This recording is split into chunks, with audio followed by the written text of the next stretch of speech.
recap कि we were discussing हमने melting और boiling point और basic जो जिन लोगों ने आज ज्वाइन किया उनको मैं बता दूं कि हमने basic melting and boiling points वगैरह ये सारा पढ़ा था और सर ये असली क्लास है या फिर डेमो है?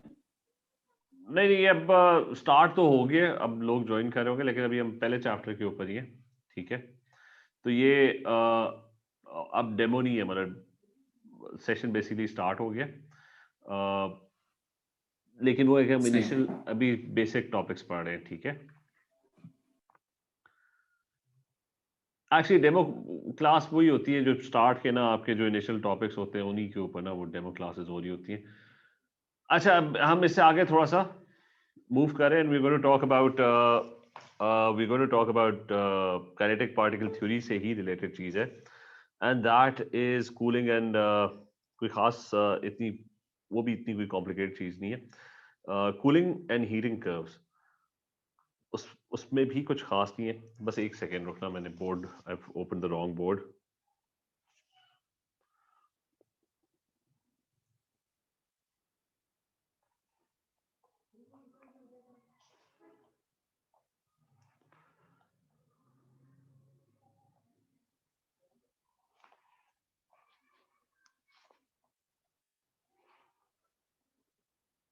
चलिए ठीक है, I am on the board.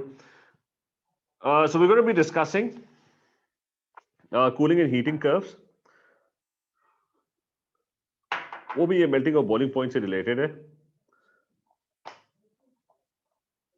ठीक है, अभी इसके बाद जब ये टॉपिक खत्म होगा we will do past paper questions. उसके अंदर a lot of questions on kinetic particle theories are related to these cooling and heating curves, जिसके अंदर the number one thing is कि कोई खास rocket science नहीं, it's just that a substance, if you heat a substance, for example if you're heating water, तो water जो होगा it's going to शुरू में temperature rise होगा, then it would become constant, and थोड़ी देर बाद it's going to start rising again, then it's going to become constant, and then it would start to rise again.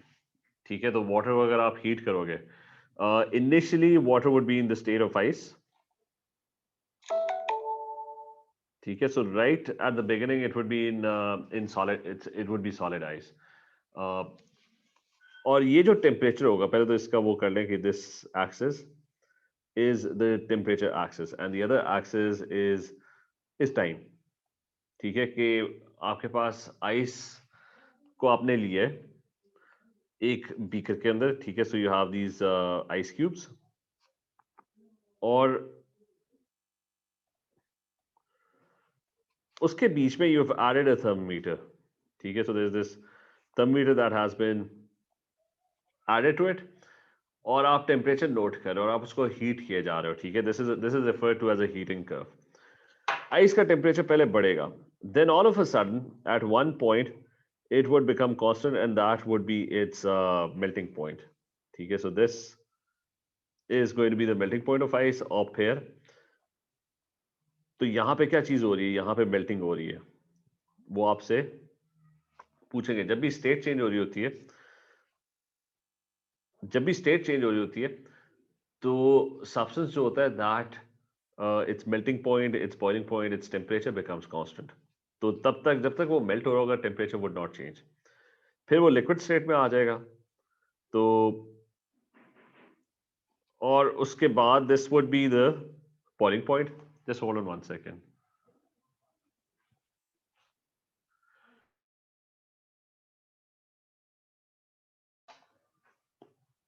अच्छा, उसके बाद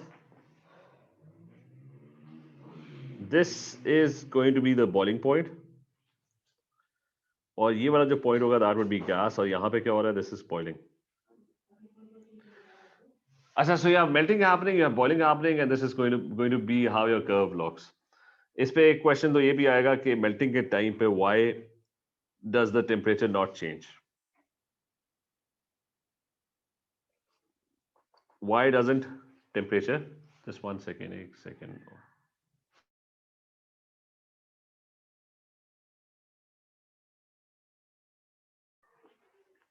अच्छा, why doesn't temperature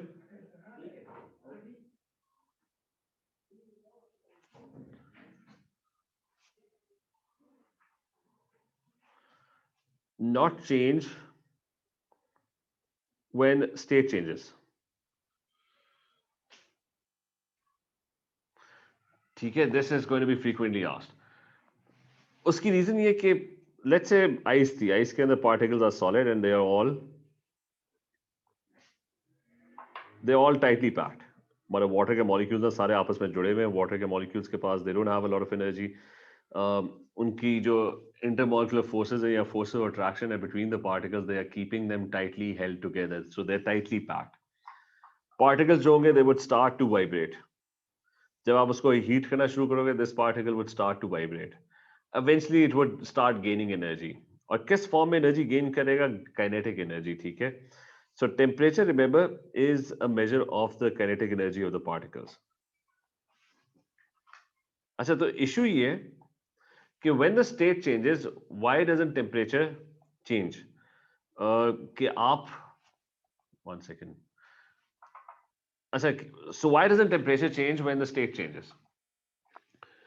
तो होता ये कि जब तक आप उसको हीट किए जा रहे हो, तो all the energy is going into the kinetic energy, and the particles, they keep on vibrating more and more vigorously. Solid state में particles vibrate about their fixed position.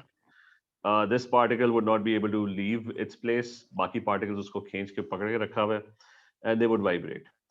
अच्छा, लेकिन when the state changes, तो particle जो है ना वो intermolecular forces overcome करता है, and it starts to slip and slide. Liquid state में change हो जाएगा. ये particle अपना घूमता हुआ side पे जा रहा होगा, तो they won't be able to move freely, but they would be able to slip and slide.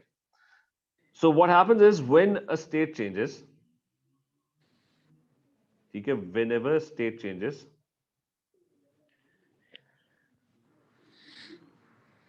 ये mics off कर लो please. Kinetic energy does not increase, temperature does not increase. मतलब particles की speed पे कोई फर्क नहीं पड़ता.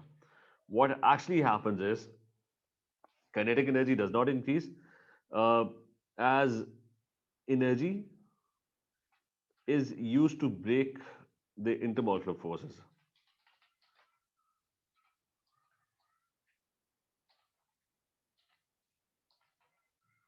तो particles की speed, remember kinetic energy, kinetic word जो होता है that's related to movement. तो kinetic energy is the energy that is related to the movement of particles. तो जब आप स्टेट चेंज कर रहे होते हो तो पार्टिकल की काइनेटिक एनर्जी यानी वो उसी स्पीड से मूव कर रहे होते हैं, एक्सेप्ट वो इंटरमॉलिक्यूलर फोर्सेस जो इनको पकड़ के रखी हुई थी, जिन्होंने इनको सॉलिड स्टेट में, वो ओवरकम कर लेते हैं. तो सारी एनर्जी जो है ना पार्टिकल्स की, that goes into overcoming those particular intermolecular forces. तो energy is used to break the intermolecular forces, तो वो कहीं और इस्तेमाल होती है. हेंस temperature remains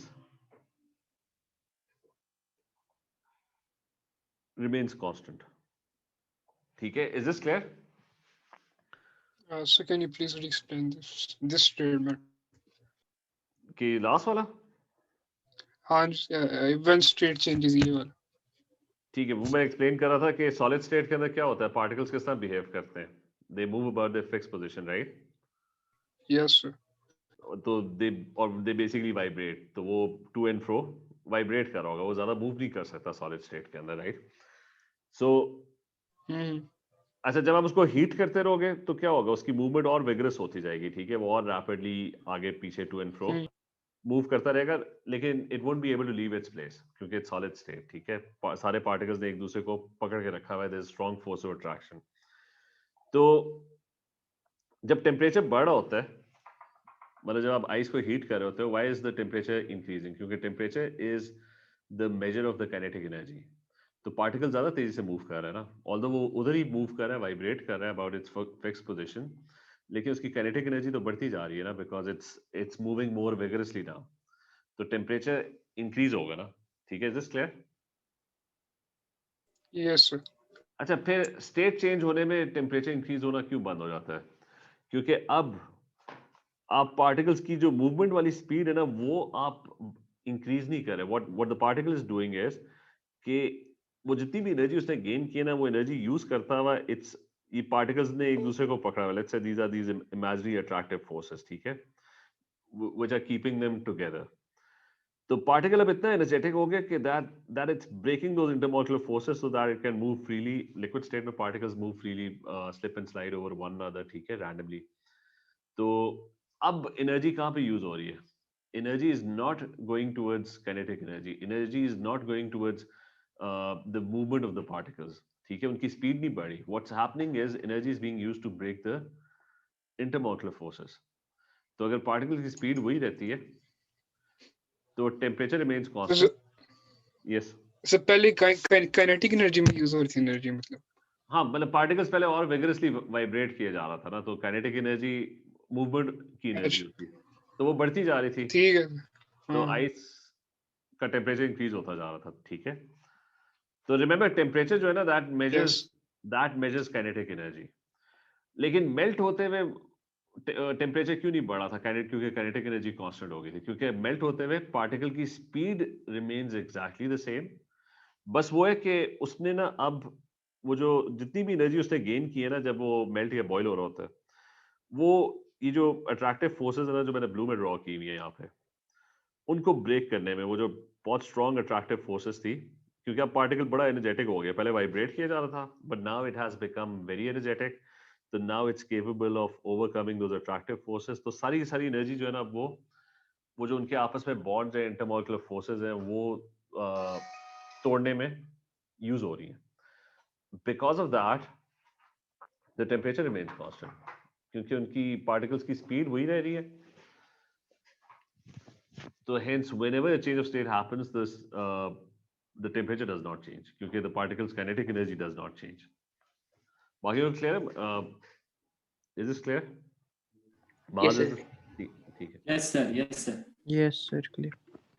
अच्छा, उस और फिर there's another curve which is the reverse of this, which is कि उन्होंने यहाँ टॉप पे बनाया होता है, मतलब इसी के आगे अगर मैं ले जाऊँ, इसको स्केच करूँ, that would be the cooling curve. कि if I take this forward, तो let's say वो steam बन गया,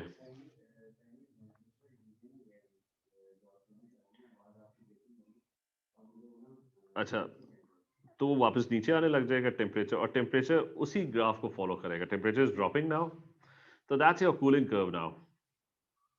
तो मेरे ख्याल से वो ऑब्वियसली एक ही लेवल होगा।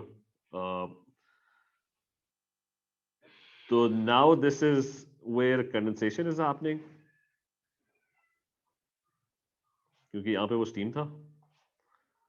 सो this is where condensation is happening, this is where freezing is happening.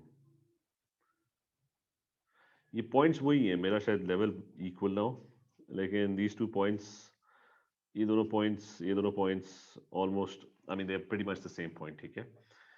और यहाँ पे लिक्विड होगा और यहाँ पे वो सॉलिड होगा, ठीक है। So you have a heating curve, you have a cooling curve. Heat करते हुए टेम्परेचर बढ़ रहा होगा, कूल करते हुए टेम्परेचर ड्रॉप हो रहा होगा। Is this clear to everyone? Murtaza clear है? अहमद क्लियर है? सर पॉइंट्स हमेशा सेम होते हैं, Clear, कभी sir. मतलब डिफरेंस आ सकता है किसी चीज की वजह से?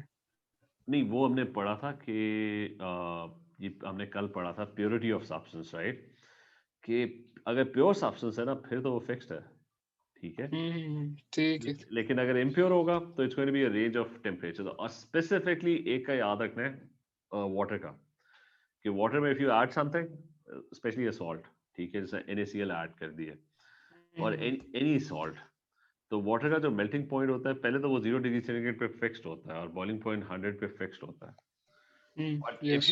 If you add N impurity, तो वो 0 से कम हो जाता है या 100 से ज्यादा हो जाता है, वो मेल्ट ज्यादा आराम से होता है, जिसकी वजह से आइस के ऊपर ना आप पानी वो सॉल्ट स्प्रे करते हो, स्प्रिंकल करते हो, बिकॉज आइस मेल्ट्स इजीली, उसका मेल्टिंग पॉइंट नीचे हो जाता है।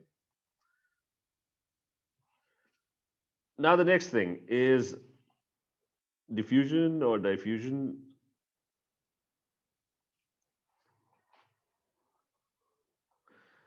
अच्छा, एनीवन, कोई मुझे इसकी प्रॉपर डेफिनेशन बता दे, क्योंकि वो तो हर पेपर में ही आती है। क्या है इसकी proper definition?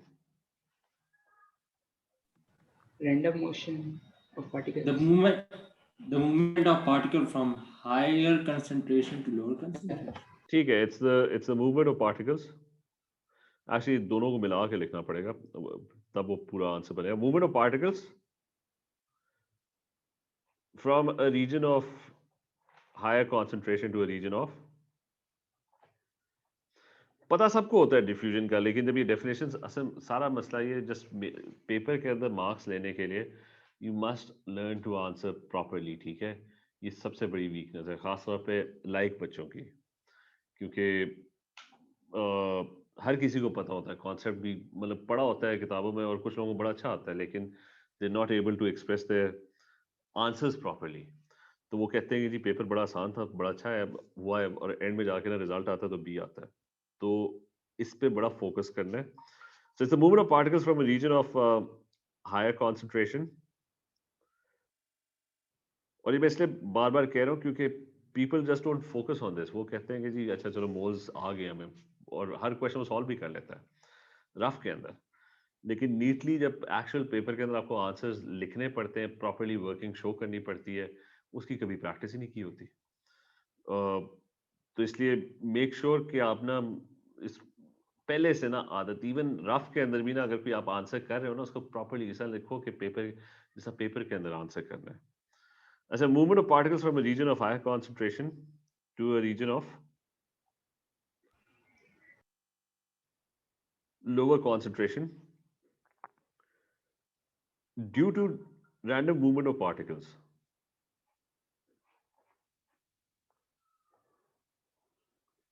Random movement of particles, ठीक है। अच्छा नेक्स्ट, ये मुझे बताओ कि किस में होता है ये सॉलिड्स, लिक्विड्स, गैसेस, किसके अंदर डिफ्यूजन होती है? Gases. Yes. लिक्विड्स में हाँ, जो लिक्विड्स में क्या मसला है? अच्छा चलो गैसेस की पहले एग्जांपल दो, गैसेस में डिफ्यूजन की एग्जांपल दो। Perfume. ठीक है, सबसे तो लिक्विड्स में नहीं होती है डिफ्यूजन, these are उसका एग्जांपल दो कि सर एक पोटेशियम था, पोटेशियम मैंगनेट मेरे ख्याल से। तो ठीक है, इतना कॉम्प्लिकेटेड एग्जांपल क्यों दे रहे हो? सिंपल एग्जांपल है, इंक को पानी में अच्छा फेंकोगे तो क्या होता है? हाँ जी ठीक है, हाँ जी डिफ्यूजन। इंक प्लस वाटर तो मतलब डिफ्यूजन होगी। ये मुझे बताओ कि मतलब गैसेस और लिक्विड्स, ठीक है, नॉट सॉलिड के अंदर होती है डिफ्यूजन? नहीं ठीक है, नॉट नॉट सॉलिड्स, क्योंकि सॉलिड्स के अंदर पार्टिकल हिलता ही नहीं अपनी जगह से, तो वो जाएगा किधर? गैसेस और लिक्विड्स, गैसेस के अंदर डिफ्यूजन ज्यादा तेजी से होती है लिक्विड्स के अंदर, and what's the reason? Gases. और Gases. ठीक है, तो और क्यों होती है? Due to loose intermolecule forces. उससे उससे क्या फर्क पड़ता है? जब molecules freely घूम रहे होते तो they can move easily from one place to another. नहीं, लेकिन फास्ट इसलिए होते हैं क्योंकि वो क्यों? अच्छा, असल में ना एक चीज याद रखो कि देखो इंटरमॉलिक्यूलर फोर्सेस जो अट्रैक्शन है ना, वो तो वही रहती है। मतलब कहाँ पे गया वो हमारा सॉलिड लिक्विड गैसेस स्टार्ट वाला, यहाँ पे, ठीक है। अच्छा जस्ट रिमेंबर कि मैंने ना यहाँ पे relatively weaker force of attraction लिखा है, ठीक है। अच्छा जस्ट रिमेंबर वन थिंग कि असल में ना जब सॉलिड्स, लिक्विड्स और गैसेस हैं, जो फोर्स ऑफ अट्रैक्शन होती है वो तो एक्चुअली वही होती है। मतलब खुद सोचो ना, आइस है तो उसमें क्या है, H2O का मॉलिक्यूल है ना। पानी है लिक्विड स्टेट में तो उसमें क्या है, H2O का मॉलिक्यूल है। और अगर वो स्टीम के फॉर्म में है तो उसमें भी H2O का मॉलिक्यूल है। तो पार्टिकल्स एक दूसरे को जो अट्रैक्ट कर रहे होंगे, वो अट्रैक्शन तो एग्जैक्टली सेम होती है। होता ये कि पार्टिकल ज्यादा एनर्जेटिक, मतलब शुरू में उनके पास एनर्जी कोई नहीं होती, वो एनर्जेटिक हो जाते हैं तो फिर इधर उधर हिलना शुरू हो जाते हैं। और ज्यादा एनर्जी आ जाती है तो वो फिर वो जो इंटरमॉलिक्यूलर फोर्सेस हैं उनको तोड़ के ना they just start moving freely in all directions, ठीक है। तो इनकी जो अट्रैक्टिव फोर्स होती है उसमें, मतलब अगर सेम पार्टिकल है ना, सेम टाइप के पार्टिकल है, तो वो तो सेम रहेगी। तो इसलिए मैंने वर्ड रिलेटिवली यूज किया हुआ है, क्योंकि रिलेटिवली वीक है कि मॉलिक्यूल के पास एनर्जी ज्यादा है, तो इसलिए ना वो बड़े आराम से ना इंटरमॉलिक्यूलर फोर्सेस तोड़ देता है। लेकिन इंटरमॉलिक्यूलर फोर्सेस या वो जो फोर्सेस ऑफ अट्रैक्शन है वो वही होती हैं, इसमें भी वही होगी, इसमें भी वही होगी, उसमें बस पार्टिकल जो है ना वो एक्चुअली ज्यादा एनर्जेटिक है। ये पॉइंट क्लियर है? Yes. लेकिन सर पार्टिकल्स तो मतलब फिर दूर हो जाएंगे, अट्रैक्शन तो फिर जैसे गैसेस में कम नहीं हो जाएगी। वो दूर हुए क्यों है? क्योंकि वो एनर्जेटिक अब ज्यादा है ना, ठीक है। अच्छा, उनकी अट्रैक्शन सेम है। उनकी उनकी एनर्जी निकाल दो ना बीच में से, हम्म, तो वो फिर आपस में वो अच्छा, एक दूसरे को जोड़ के फिर इस तरह बैठ जाएंगे, ठीक है। तो ठीक है। ये सिर्फ मैं तब कह रहा हूँ कि अगर पार्टिकल सेम है, कि मतलब अगर वाटर की बात करें कि वो सॉलिड है और लिक्विड है और गैस है, तो हाँ जी, ठीक है सर, समझ। ठीक है, उनके बीच में ऑब्वियसली, लेकिन अगर मुख्तलिफ पार्टिकल्स को करोगे तो कुछ में वीक होंगी, कुछ में स्ट्रांग होंगी, वो तो वेरी करेंगे, ठीक है। जी। अच्छा, so coming back to this, कैसे सब कहानी शुरू हुई थी कि गैसेस में फास्टर इसलिए कि, तो इसलिए मैं ना वो कह रहा हूँ कि इंटरमॉलिक्यूलर फोर्सेस या फोर्स ऑफ अट्रैक्शन इतना मैटर नहीं करी, एनर्जेटिक ज्यादा है।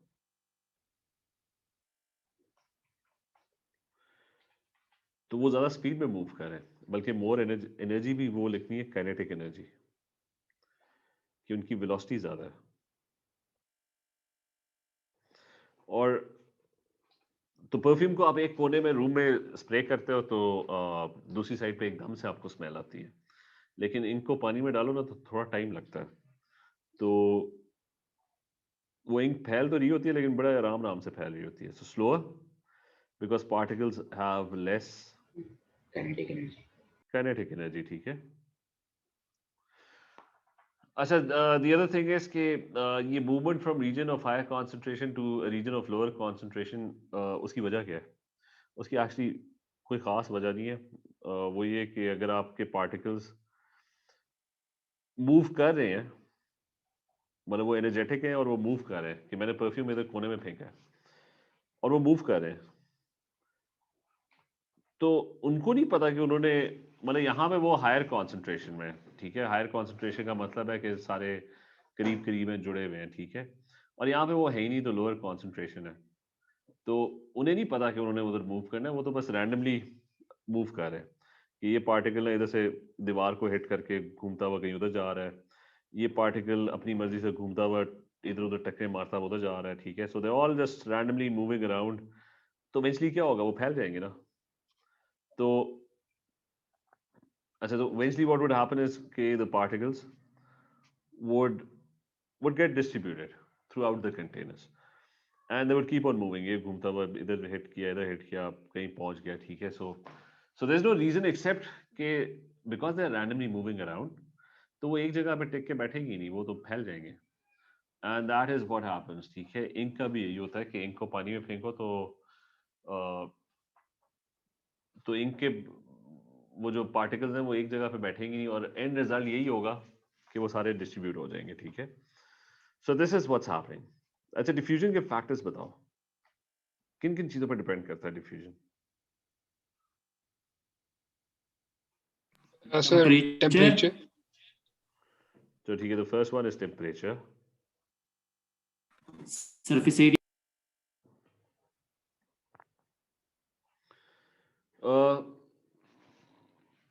नहीं, सरफेस एरिया नहीं, क्योंकि स्पीड उस पर डिपेंड नहीं करती, टेम्परेचर पर डिपेंड करती है। कि obviously if you have higher temperature तो you have more kinetic energy, और if you have more kinetic energy then you obviously, तो मतलब अंडरस्टूड है कि फास्टर, क्योंकि पार्टिकल्स की स्पीड ज्यादा होगी, it's going to be faster diffusion, ठीक है। क्लियर है, इस पे तो कोई क्वेश्चन नहीं है। नहीं सर, नहीं सेकंड सर। Second, pressure. नहीं, स्पीड नहीं डिपेंड, स्पीड पार्टिकल ज्यादा तेज कब होगा? सर, प्रेशर कैसे? मैं प्रेशर का एक्सप्लेन कर देता हूँ कि प्रेशर क्या करता है। प्रेशर, लेट्स से ये पिस्टन है और इस, मतलब मूवेबल पिस्टन है, एक सेकंड में इसको कलर कर लूँ। अच्छा, sir this is a movable piston, अंदर गैस है। अच्छा, ये गैस के पार्टिकल्स हैं, मुझे तो हायर प्रेशर पे इसको लेके जाना है, तो मुझे क्या करना है, पिस्टन को नीचे दबाना है, ऊपर की तरफ लेके जाना है? नीचे दबाना है. नीचे दबाना, ठीक है, तो उससे क्या होगा, पार्टिकल्स जो होंगे वो थोड़े करीब करीब आ जाएंगे। Yes. तो जी अच्छा, और ये मतलब प्रॉब्ली आगे जाके फिजिक्स में पढ़ा भी होगा, वैसे अब तक तो पढ़ लिया होगा, pressure is inversely proportional to volume, pressure बढ़ाता है तो वॉल्यूम कम हो जाता है, ठीक है। अच्छा, एनीवेज द पॉइंट इज, जो मेन पॉइंट है वो ये कि पार्टिकल की स्पीड पर कोई फर्क पड़ा है, बस वो करीब करीब हो गए, मतलब पार्टिकल उधर जा रहा है तो उसी स्पीड पे जा रहा है ना, कहीं पे भी जा रहा है तो वो उसी स्पीड पे मूव कर रहा है ना, ठीक है। जी जी तो सर। तो मैं इधर यहाँ पे क्लियरली लिख भी दूं कि फैक्टर्स अफेक्टिंग, जो मेरा पॉइंट था वो था कि स्पीड किस तरह डिफ्यूजन की, तो इसलिए इसलिए pressure is not a factor. दूसरा जो फैक्टर है ना वो है, सर यस, सर लेकिन ऐसे नहीं होता कि जब मॉलिक्यूल्स करीब आ जाते हैं तो स्पीड बढ़ जाती है क्योंकि स्पेस कम हो जाती है उनके लिए। नहीं स्पीड क्यों बढ़ेगी, देखो स्पीड एक तो सिर्फ तब बढ़ती है अगर आप उसका काइनेटिक एनर्जी बढ़ाओ, ठीक है, मतलब उसको ज़्यादा एनर्जेटिक करो तो तब स्पीड बढ़ेगी, अच्छा। मतलब पार्टिकल्स ने मूव करना है ना, ठीक है सर। ठीक है। तो मतलब प्रेशर बढ़ाने से कुछ नहीं होता स्पीड को। नहीं हाँ, स्पीड को कुछ नहीं होता, मतलब पार्टिकल्स करीब करीब आ जाते हैं, वो आगे जाके तुम मेरे ख्याल से रेट ऑफ रिएक्शन के साथ कंफ्यूज कर रहे हो, वो एक अलग कहानी या है, ठीक है। ये डिफ्यूजन है, चलिए सर ठीक। ठीक है। ठीक है सर। अच्छा, the other thing is कि साइज ऑफ पार्टिकल्स,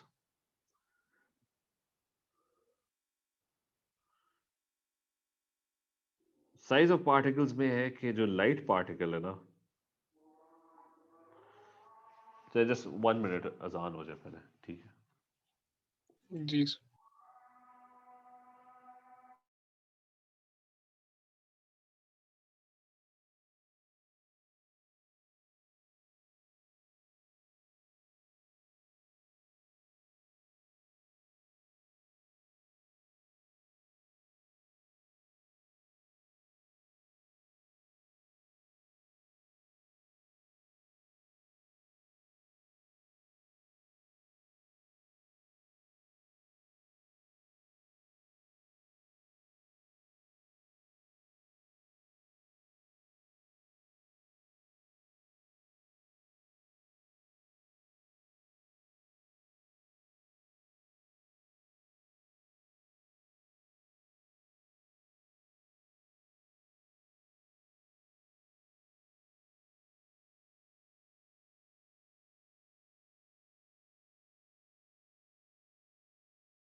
चलिए, हेलो, जी सर। चलो, साइज ऑफ पार्टिकल, जी ठीक है, लाइट पार्टिकल्स जो होते हैं ट्रैवल फास्टर, डिफ्यूज फास्टर,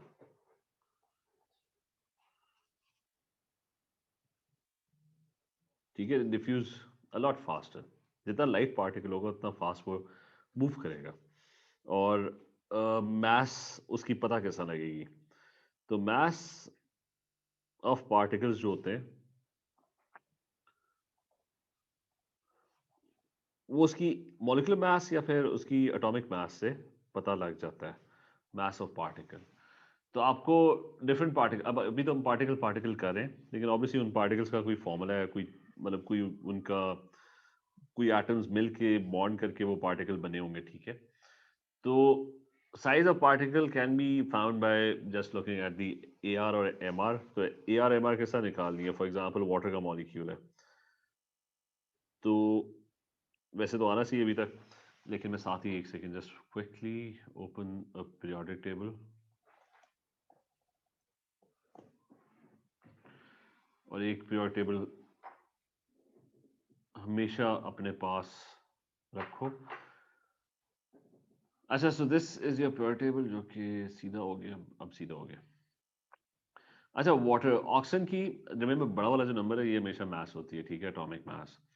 अभी छोटे वाले नंबर को छोड़ो। 16 है ऑक्सीजन, और हाइड्रोजन कितना है, दैट्स ये ऊपर पड़ा हुआ है 1 है। तो you have oxygen which is 16 and you have hydrogen which is 1। तो वाटर के मॉलिक्यूल में कितने हाइड्रोजन हैं, 2 हैं, तो 1 into 2 हो गया, और ऑक्सीजन एक ही है तो वो 16 हो गया। तो इसका मतलब है it's MR molecular mass is 18, right. अच्छा, इसी तरह NF3 कर लेते हैं, ये भी एक गैस है। तो NF3 का मॉलिक्यूल है, ये आपका पार्टिकल है। तो इसकी मास कितनी होगी, इसकी मास इधर जाके देखो, N जो है 14 है, और F कहीं यहाँ पे ऊपर किधर गया, ये F 19 है, ठीक है। तो यह 14 है 19, लेकिन 3 F है इसके फॉर्मूले में, तो that means it's 14 plus 19 times 3। इसका आंसर मुझे भी नहीं पता। 71। 71. 71. ठीक है, 71। तो इस तरह आपको डिफरेंट मॉलिक्यूल्स का, तो ये जल्दी से मुझे बताओ इसका क्या है, CH3COOH।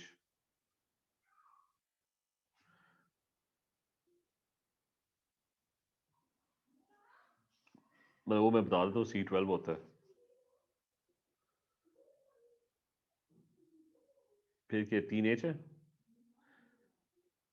फिर एक और कार्बन है तो 12 प्लस 2 ऑक्सीजन्स, 60. ठीक है। 60 answer. ठीक है, exactly, it comes out to be 60। अच्छा, तो आप बताओ इन तीनों में से कौन सा सबसे ज्यादा तेज डिफ्यूज करेगा? So water. Hydrogen. नहीं, हाइड्रोजन कहाँ से है, मतलब आपके पास वो था ना। Oh, sorry. वो मैंने आखिरी इक्वेशन देखी. हाँ हाँ, ठीक है। अच्छा, सो ये वाटर NF3। तो just remember size of particle, और साइज ऑफ पार्टिकल्स आपने कैलकुलेट करने किस तरह। तो पहला क्वेश्चन जो आपको आएगा पास पेपर्स के अंदर, that would be very very similar, कि उसके अंदर उसने 4-5 गैसेस दी हुई होंगी, and is going to ask you कि कौन सबसे फास्ट डिफ्यूज करता है, कौन सबसे स्लो डिफ्यूज करता है, ठीक है। तो ये साइज ऑफ पार्टिकल्स, और एक्चुअली टेम्परेचर के ऊपर ना, वैसे ही मेरे जहन में वो एग्जांपल आया था कि खाने को गर्म करो तो आपको इस तरह के पास में क्वेश्चन आ रहे होते हैं, तो आपको स्मेल क्यों आना शुरू हो जाती है उसके खाने की, क्योंकि जब आप गर्म करोगे तो there is going to be more kinetic energy, तो पार्टिकल जो है ना वो खाने से जंप करके मूव करेंगे, फास्टर डिफ्यूज करेंगे। ठंडा खाना होता है ना, उसकी स्मेल फ्रिज में पड़ा होता है तो आपको स्मेल नहीं आ रही होती, हाँ ठीक है। तो इस तरह के ना रियल वर्ल्ड जी। एग्जांपल इन दोनों चीजों के ऊपर आपको आ रहे होंगे। So that's the first question के यू हैव, ये फर्स्ट टाइप का क्वेश्चन है। अच्छा, फिर और टाइप से भी क्वेश्चन है कि there is a very typical question जो बहुत दफा आया है। वैसे तो डिफ्यूजन में कोई और ख़ास बात नहीं है। सो क्वेश्चन नंबर 2 जो आपको जिस टाइप का आता है, उन्होंने एक ट्यूब सी इस तरह बनाई होती है, और उन्होंने कहा होता है कि जी एक साइड पे ना एक कोई भी चीज़ है, वोल, सोक्ड वोल है इन HCl, Yeah. देखिए. और दूसरी साइड, Exam.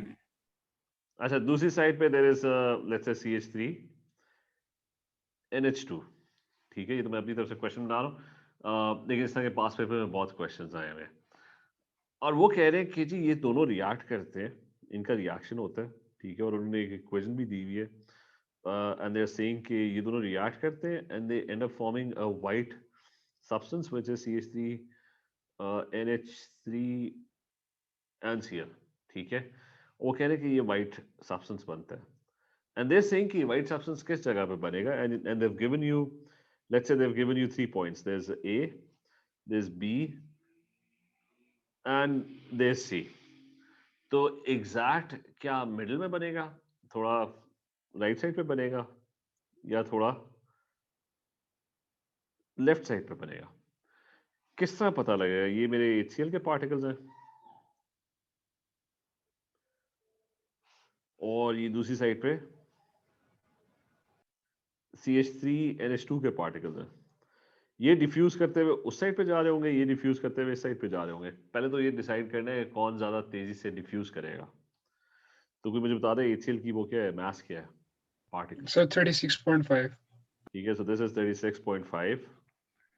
जी और ये जो CH3NH2 है, इसकी क्या मास, इसकी जरा कैलकुलेट करो। 14 प्लस कार्बन 31 है मेरे याद से। एक रुको, 14 और ये 12 कितना होता है? 26? से 31 31 है मेरे याद 31 30 31 है, ठीक है, ये 31 पड़ा हुआ है।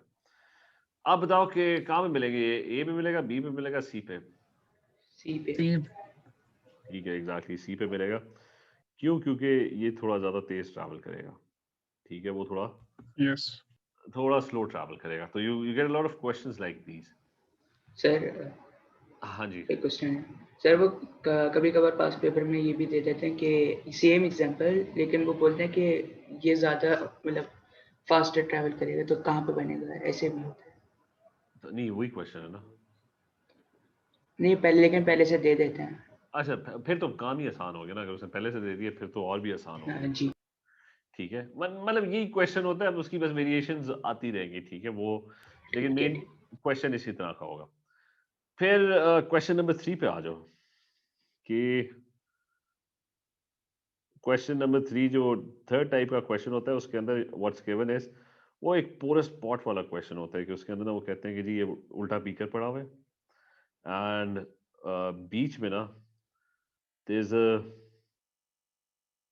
पोरस स्पॉट और वो एक ट्यूब के साथ कनेक्टेड है। पता नहीं अब जितना सही बन सके मेरे से। अच्छा, वो एक ट्यूब के साथ कनेक्टेड है जिसके अंदर पानी पड़ा हुआ है।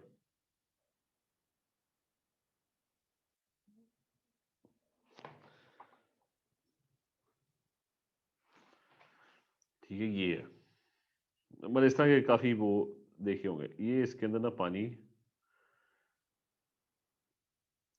This is full of water और and this is your porous spot.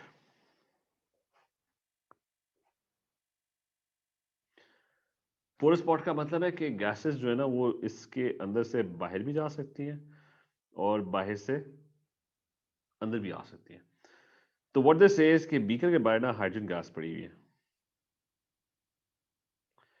ठीक है, तो ये बीकर जो है ना ये भरा हुआ है हाइड्रोजन गैस से, और अंदर ना ये जो पिंक वाले हैं ना ये ऑक्सीजन गैस के मॉलिक्यूल्स हैं।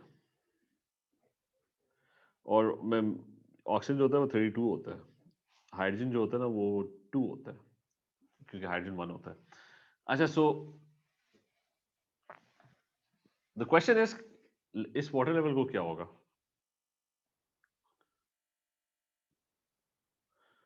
वाटर लेवल एट एक्स, ये राइज करेगा, फॉल करेगा? कौन बताएगा क्या होगा? मुझे लगता है सर राइस के राइज करेगा। ठीक है, जी उसकी सर राइस। और एक्सप्लेनेशन क्या होगी? Diffuse falls is heavy. कौन सी?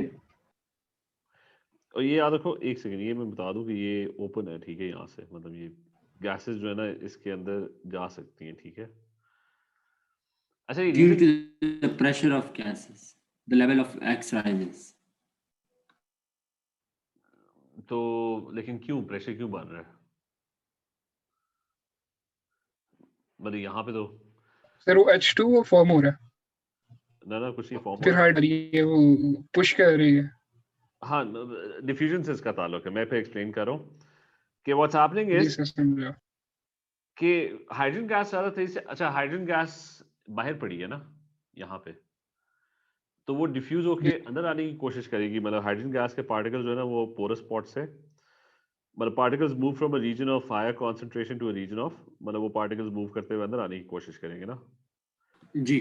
और ऑक्सीजन गैस के पार्टिकल्स वो पहले से अंदर पड़े हुए हैं, वो बाहर जाने की कोशिश करेंगे, मतलब वो रैंडमली मूव करें।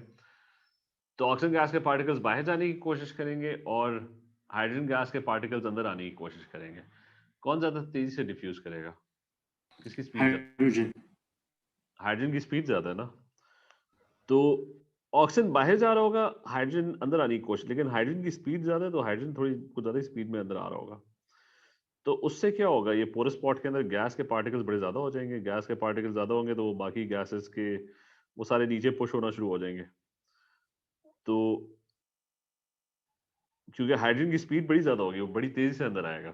ठीक है, एंड रिजल्ट होगा कि ये जो ट्यूब होगी इसके अंदर गैसेस जाके नीचे पानी को धक्का लगाना शुरू कर देंगी। ठीक है, उसको पुश करना शुरू कर देंगी क्योंकि गैसेस सारी अंदर आई जा रही है ना। बात समझ आइए? सर ये जी ये पोरस पोर्ट है, इसमें मतलब अंदर बाहर जाने की जगह है ना, मतलब या फिर हाँ, ये क्लोज्ड मतलब है? पोरस पोरस का मतलब है, ये मैंने कहा था कि ये तो ओपन है, यहाँ पे कनेक्टेड है, ये ओपन है। हाँ जी सर, ठीक है, और पोरस का मतलब होता ठीक है है सर, ठीक, हाँ। कि पोर्स है। इसका मतलब है हाइड्रोजन गैस जो है ना वो हम्म अंदर बहुत तेजी से आ रही है। और क्यों आ रही है? क्योंकि वो लाइट है, क्योंकि उसकी मास कम है, वो ज्यादा तेज ट्रैवल करती है। ऑक्सीजन जो है वो हैवी है, वो उससे तो मेरे ख्याल से 16 टाइम्स ज्यादा हैवी है। तो जिस वजह से ऑक्सीजन जो है वो बाहर बड़े आराम आराम से जा रही होगी, तो अंदर गैस बड़ी ज्यादा हो जाएगी। जिससे क्या होगा कि वो गैस इस ट्यूब में घुस जाएगी और ट्यूब से जाके वो उसको पुश करना शुरू कर देगी। इसलिए आपका जो एक्स है, water level at x would start to rise. ठीक है, is this clear? Yes yes sir. और ये मुझे बताओ कि फिर ये ऊपर ही रहेगा या कभी नीचे भी आएगा? एक्स वापस नीचे आएगा कि नहीं आएगा? जी सर, नहीं जब हाइड्रोजन खत्म हो जाएगी। नहीं, हाइड्रोजन जब तक देखो, नहीं नहीं आएगी। मुझे तो ऑक्सीजन बाहर जा रही है कि नहीं जा रही?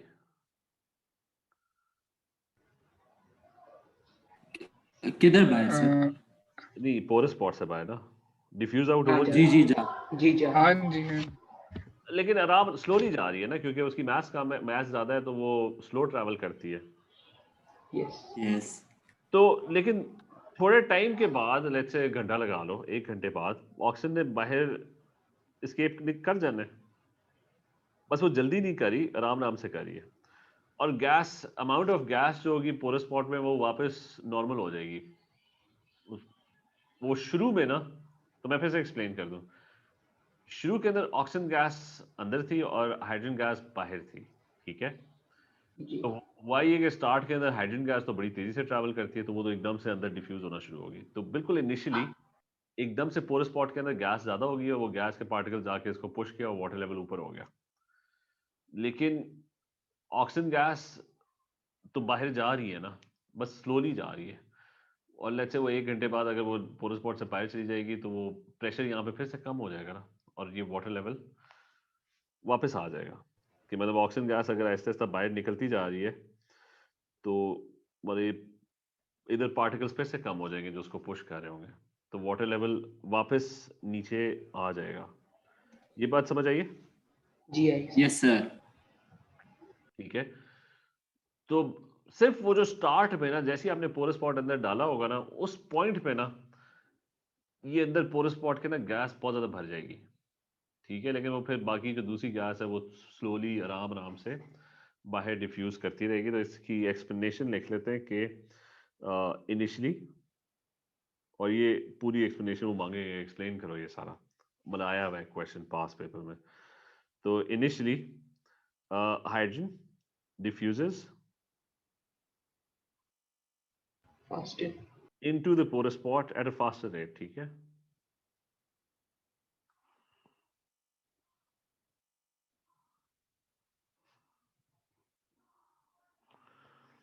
अच्छा, into the porous spot at a faster rate, और रीजन भी लिख लो, because its light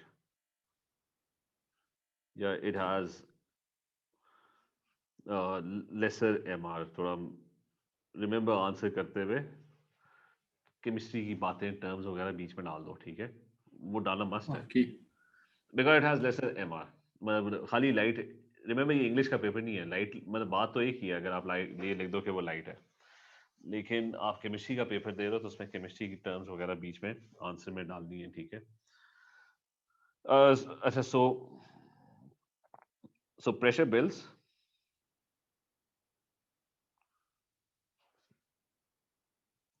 inside the porous pot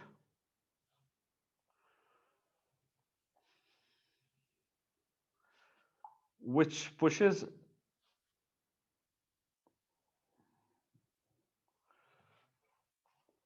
water and level at X rises.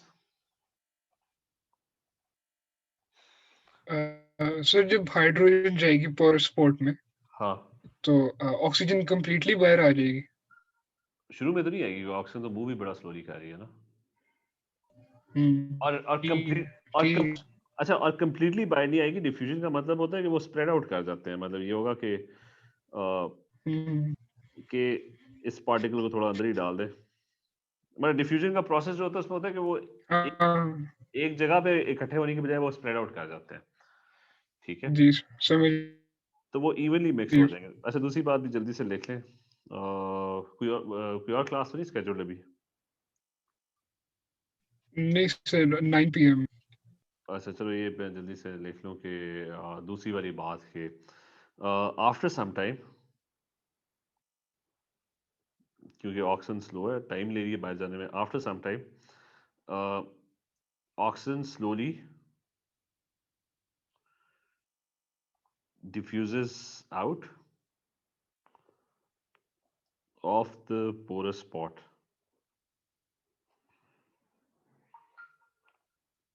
as it has greater MR.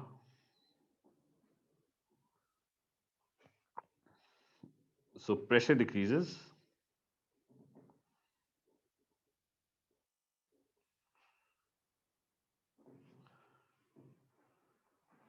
and water level at X comes back to the original level.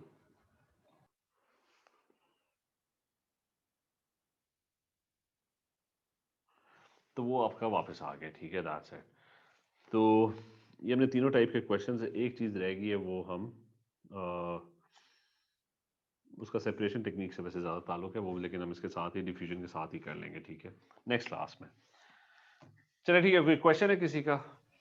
Sir इसके related नहीं, बस ये classes के related question है। हाँ जी। Sir ये अभी वैसी डेमो क्लास है ना, वैसी क्लास तो नहीं शुरू हुई अभी तक? नहीं, ये बस स्टार्ट होगी, ये बस वो पहला टॉपिक है, ये स्टार्ट हो गया। हो गया, ओके। हाँ, मतलब ये वो स्टार्ट। और सर वो आप डेज बता दो, अदील सर पूछ रहे थे कि सर से पूछे कि डेज क्या बता दूं? Days about the classes.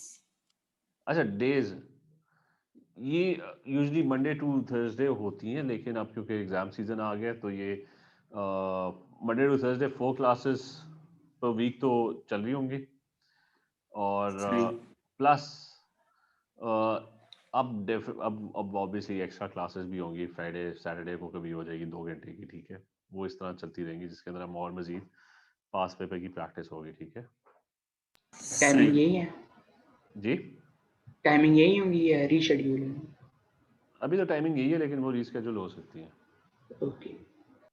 ठीक है। और लिंक शेयर कर दे सर बोर्ड। हाँ, मैं बोर्ड का लिंक आपके साथ शेयर कर रहा हूँ। चलो ठीक है, ये मैं एक सेकंड रुक जाओ, मैं यहीं पे शेयर कर रहा हूँ, एक सेकंड, कैन व्यू, ये चैट के अंदर मैं लिख रहा हूँ, तो ये मैंने भेज दिए, ठीक है, लिंक भेज दिया, इसको कॉपी कर लो, ठीक है। ओके देन, टेक केयर, अल्लाह सर हाफिज़, बस। अल्लाह हाफिज़। Okay sir. ओके, अल्लाह हाफिज़। अल्लाह हाफिज़।